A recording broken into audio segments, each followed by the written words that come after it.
সুপ্রিয় কমলমতি ছাত্রছাত্রীরা, চলো আজকে আমরা কিছু বাংলা থেকে ইংরেজি করব। সঙ্গে আছে আমি লেকচারার ইফতেখার আহমেদ রতন। তোমরা অনেক সময় কিছু বাংলা থেকে ইংরেজি করতে গিয়ে কিছু গ্রামাটিক্যাল ভুল করে থাকো। তো চলো আজকে খুবই প্রচলিত তিনটি বাংলাকে ইংরেজি করব। যেমন আমি আমার চুল কাটাবো, এটিকে অনেকভাবে ইংরেজি করা যায়। আজকে আমি তোমাদের জন্য খুব সহজে একটি ইংরেজি বলবো, সেটি হচ্ছে I will get my hair cut. I will get my hair cut. Hair cut, hair cut. আমি আমার চুল কাটাবো। আমি আমার দাড়ি কাটাবো বা আমি আমার দাড়ি শেভ করব। I will shave my beard. I will shave my beard. আমি আমার দাড়ি শেভ করব বা দাড়ি কাটাবো। আমি আমার মোচ কাটাবো।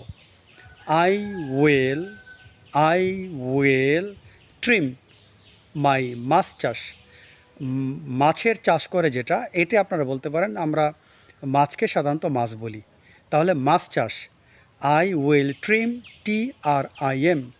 আই উইল ট্রিম মাই মাছ চাষ। I will trim my moustache. মাছ চাষ, মাছ চাষ। ছোট পরিসরে আজকের ভিডিও এখানে শেষ করছি। আল্লাহ হাফেজ।